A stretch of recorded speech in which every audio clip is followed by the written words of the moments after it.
মাত্র কয়েক মিনিটের বিস্ফোরণ, কিন্তু সেই কয়েক মিনিটেই মধ্যপ্রাচ্যের চলমান সংঘাতকে এমন এক পর্যায়ে নিয়ে গেছে যেখান থেকে ফিরে আসা আগের যে কোনো সময়ের তুলনায় আরও কঠিন হয়ে উঠতে পারে। যুদ্ধের শুরুতে অনেকেই মনে করেছিলেন যুক্তরাষ্ট্রের সামরিক শক্তির সামনে ইরানের প্রতিরোধ বেশি দিন টিকবে না, কিন্তু সাম্প্রতিক ঘটনা প্রবাহ সেই ধারণাকে নতুন করে প্রশ্নের মুখে দাঁড় করিয়েছে। কারণ এবার প্রথমবারের মতো যুক্তরাষ্ট্র আনুষ্ঠানিকভাবে স্বীকার করেছে ইরানের হামলায় 2 মার্কিন সেনা নিহত হয়েছেন। শুধু প্রাণহানিই নয়, এই ঘটনার পর পুরো অঞ্চলে নিরাপত্তা, কূটনীতি এবং ভবিষ্যৎ যুদ্ধের সমীকরণও নতুন করে বদলে যেতে শুরু করেছে। এখন সবচেয়ে বড় প্রশ্ন, এটি কি একটি বিচ্ছিন্ন হামলা নাকি আরও বড় সংঘাতের সূচনা? মার্কিন সেন্ট্রাল কমান্ড বা সেন্টকমের তথ্য অনুযায়ী জর্ডানে অবস্থানরত যুক্তরাষ্ট্র ও মিত্রবাহিনীর সামরিক স্থাপনাগুলোকে লক্ষ্য করে ব্যালিস্টিক ক্ষেপণাস্ত্র এবং ড্রোন হামলা চালানো হয়। ওই হামলায় 2 মার্কিন সেনা নিহত হন। আরও কয়েকজন আহত হলেও চিকিৎসার পর তাদের অবস্থা স্থিতিশীল বলে জানানো হয়েছে। পরে পেন্টাগনও প্রাণহানির বিষয়টি নিশ্চিত করে। এই স্বীকৃতির গুরুত্ব অনেক বড়, কারণ এতদিন পর্যন্ত সংঘাতের বিভিন্ন পর্যায়ে হামলা, পাল্টা হামলা এবং ক্ষয়ক্ষতির খবর এলেও এবারই প্রথম এমন একটি ঘটনার কথা আনুষ্ঠানিকভাবে নিশ্চিত করল যুক্তরাষ্ট্র, যেখানে সরাসরি ইরানের হামলায় মার্কিন সেনার মৃত্যুর কথা বলা হয়েছে। এর ফলে এই সংঘাত আর শুধু দূরপাল্লার ক্ষেপণাস্ত্র বা সামরিক সক্ষমতার প্রতিযোগিতায় সীমাবদ্ধ নেই, এখন এর মানবিক মূল্য স্পষ্ট হয়ে উঠছে। মার্কিন প্রতিরক্ষা মন্ত্রী পিট হেগসেথ নিহত সেনাদের প্রতি শ্রদ্ধা জানিয়ে বলেছেন তাদের আত্মত্যাগ বৃথা যাবে না এবং যুক্তরাষ্ট্র নিজেদের নিরাপত্তা ও স্বার্থ রক্ষায় প্রয়োজনীয় পদক্ষেপ অব্যাহত রাখবে। একই সময়ে প্রেসিডেন্ট ডোনাল্ড ট্রাম্প সাংবাদিকদের প্রশ্নের জবাবে নিহত সেনাদের পরিবারের প্রতি সমবেদনা জানান। তিনি এটিকে অত্যন্ত দুঃখজনক ঘটনা বলে উল্লেখ করেন। পাশাপাশি তিনি আগের অবস্থান পুনর্ব্যক্ত করে বলেন যুক্তরাষ্ট্র কোনো পরিস্থিতিতেই ইরানকে পারমাণবিক অস্ত্র অর্জনের সুযোগ দেবে না। অন্যদিকে তেহরানের বক্তব্য আরও কঠোর। ইরানের ইসলামিক রেভলিউশনারি গার্ড কর্পস বা আইআরজিসি দাবি করেছে জর্ডানের আল আজরাক বিমান ঘাঁটিতে পরিচালিত হামলায় তারা একাধিক মার্কিন সামরিক লক্ষ্যবস্তুতে সফল আঘাত এনেছে। তাদের দাবি অনুযায়ী অন্তত 2টি যুদ্ধ বিমান এবং আরও কয়েকটি সামরিক বিমান ক্ষতিগ্রস্ত বা ধ্বংস হয়েছে। একই সঙ্গে কুয়েতে মার্কিন সেনাদের ব্যবহৃত একটি হাইমার্স ক্ষেপণাস্ত্র ব্যবস্থার উপরও সফল হামলার দাবি করেছে তেহরান। তবে এসব দাবির গুরুত্বপূর্ণ একটি দিক রয়েছে, ইরানের দেওয়া ক্ষয়ক্ষতির তথ্য স্বাধীনভাবে যাচাই করা যায়নি। যুক্তরাষ্ট্র এসব দাবির সত্যতা নিশ্চিত করেনি। এর ফলে যুদ্ধক্ষেত্রের তথ্য নিয়ে 2 পক্ষের বক্তব্যে বড় ধরনের পার্থক্য রয়ে গেছে, যা আধুনিক সংঘাতের একটি পরিচিত বাস্তবতা।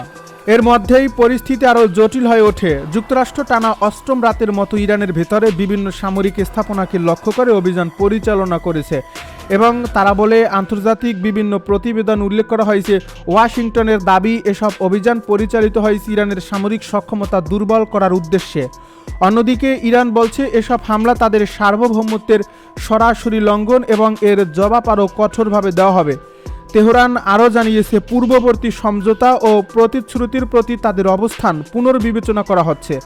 দেশটির সর্বোচ্চ নেতা যুক্তরাষ্ট্রের বিরুদ্ধে আস্থাভঙ্গের অভিযোগ তুলে বলছেন আগের চুক্তিতে দেওয়া প্রতিশ্রুতির আর কোনো বিশ্বাসযোগ্যতা অবশিষ্ট নেই। তার বক্তব্যে স্পষ্ট ইঙ্গিত রয়েছে ভবিষ্যতে কূটনৈতিক পথ আরও সংকুচিত হতে পারে। এই অবস্থায় আন্তর্জাতিক বিশ্লেষকদের দৃষ্টি এখন একটি গুরুত্বপূর্ণ বিষয়। 2 মার্কিন সেনার মৃত্যু শুধুমাত্র সামরিক ক্ষয়ক্ষতির হিসাব নয়, এটি রাজনৈতিক এবং কৌশলগতভাবে অত্যন্ত গুরুত্বপূর্ণ। কারণ যুক্তরাষ্ট্রে কোনো সংঘাতে সেনা নিহত হলে জনমত, কংগ্রেসের অবস্থান এবং সামরিক সিদ্ধান্ত সবকিছুর উপরই তার প্রভাব পড়তে পারে। অন্যদিকে ইরানের জন্য পরিস্থিতি সহজ নয়। দীর্ঘদিন ধরে অর্থনৈতিক নিষেধাজ্ঞা, আন্তর্জাতিক চাপ এবং সামরিক উত্তেজনার মধ্যে থাকা দেশটি এখন এমন এক বাস্তবতার মুখোমুখি যেখানে প্রতিটি সামরিক পদক্ষেপ নতুন ঝুঁকি তৈরি করছে। একদিকে নিজেদের প্রতিরোধ সক্ষমতার প্রদর্শনের চাপ, অন্যদিকে বড় আকারের আন্তর্জাতিক প্রতিক্রিয়ার আশঙ্কা। 2-এর মাঝখানে ভারসাম্য রক্ষা করা ক্রমেই কঠিন হয়ে উঠছে। বিশ্লেষকদের মতে বর্তমান সংকটের সবচেয়ে উদ্বেগজনক দিক হল সংঘাতের ভৌগোলিক বিস্তার। যুদ্ধ যদি কেবল ইরান ও যুক্তরাষ্ট্রের মধ্যে সীমাবদ্ধ থাকতো তাহলে পরিস্থিতি একরকম হতো, কিন্তু এখন জর্ডান, কুয়েত, ইরাক, সিরিয়া, উপসাগরীয় অঞ্চল এবং আশপাশের সামরিক ঘাঁটিগুলো সরাসরি আলোচনায় চলে এসেছে। অর্থাৎ যুদ্ধের পরিধি ধীরে ধীরে একটি বৃহত্তর আঞ্চলিক সংকটে রূপ নেওয়ার ঝুঁকি তৈরি করছে। মধ্যপ্রাচ্যে যুক্তরাষ্ট্রের বিভিন্ন সামরিক ঘাঁটিতে হাজার হাজার সেনা মোতায়েন রয়েছে। একই সঙ্গে এই অঞ্চল দিয়ে বিশ্বের উল্লেখযোগ্য অংশের জ্বালানি সরবরাহ পরিচালিত হয়। এর ফলে সংঘাত আরও বাড়লে শুধু সামরিক নয়, বৈশ্বিক অর্থনীতিতেও এর বড় প্রভাব পড়তে পারে। বিশেষ করে তেলের বাজার, সমুদ্রপথের নিরাপত্তা এবং আন্তর্জাতিক বাণিজ্য নতুন অনিশ্চয়তার মুখে পড়তে পারে। তাদের দাবি, হামলার ফলে ড্রোন সংরক্ষণাগারে ব্যাপক ক্ষয়ক্ষতি হয়েছে এবং সেখানে থাকা বহু সরঞ্জাম ধ্বংস হয়েছে। পাশাপাশি একটি এআই ভিত্তিক প্রযুক্তি কেন্দ্র মারাত্মকভাবে ক্ষতিগ্রস্ত হয়েছে। তেহরানের দাবি অনুযায়ী এই হামলা ছিল সাম্প্রতিক সময়ে ইরানের ভেতরে গুরুত্বপূর্ণ অবকাঠামোর উপর চালানো আক্রমণের জবাব। ইরানের অভিযোগ, তাদের সেতু ও পরিবহন অবকাঠামোকে লক্ষ্য করে এই হামলায় বেসামরিক মানুষ হতাহত হয়েছেন, যা আন্তর্জাতিক মানবিক আইন লঙ্ঘনের শামিল। সে কারণেই তারা পাল্টা প্রতিক্রিয়া হিসেবে যুক্তরাষ্ট্র সংশ্লিষ্ট নির্দিষ্ট স্থাপনাগুলোকে লক্ষ্যবস্তু করছে বলে দাবি করছে। যদিও এই অভিযোগ এবং পাল্টা হামলার বিবরণ স্বাধীনভাবে যাচাই করা সম্ভব হয়নি। ইরানের সামরিক সূত্র আরও দাবি করছে, এই অভিযানে ব্যালিস্টিক ক্ষেপণাস্ত্রের পাশাপাশি একাধিক ড্রোন ব্যবহার করা হয়েছে। তাদের বক্তব্য, পরিকল্পনা অনুযায়ী নির্ধারিত লক্ষ্যবস্তুতে নির্ভুল আঘাত হানা হয়েছে এবং অভিযানের সামরিক উদ্দেশ্য পূরণ হয়েছে। তবে যুক্তরাষ্ট্র বা বাহরাইনের পক্ষ থেকে এই দাবির বিষয়ে আনুষ্ঠানিকভাবে কী প্রতিক্রিয়া দেওয়া হয়েছে তা সংশ্লিষ্ট নির্ভরযোগ্য সূত্রের মাধ্যমে নিশ্চিত হওয়া জরুরি। ঘটনার সবচেয়ে গুরুত্বপূর্ণ দিকটি সম্ভবত হামলার চেয়ে বড়, তা হলো ইরানের নতুন সতর্কবার্তা। তেহরান স্পষ্ট ভাষায় ইঙ্গিত দিয়েছে, যদি যুক্তরাষ্ট্র ভবিষ্যতেও ইরানের গুরুত্বপূর্ণ অবকাঠামো বা কৌশলগত স্থাপনায় হামলা চালায়, তাহলে মধ্যপ্রাচ্যে মার্কিন সামরিক উপস্থিতি থাকা দেশগুলোর ভেতরে যুক্তরাষ্ট্র সংশ্লিষ্ট আরও গুরুত্বপূর্ণ স্থাপনা, শিল্প অবকাঠামো, প্রযুক্তি কেন্দ্র এবং কৃত্রিম বুদ্ধিমত্তা সম্পর্কিত সম্পদ ভবিষ্যতে লক্ষ্যবস্তু হতে পারে। এই বক্তব্য স্বাভাবিকভাবেই আঞ্চলিক নিরাপত্তা পরিস্থিতিকে আরও জটিল করে তুলছে।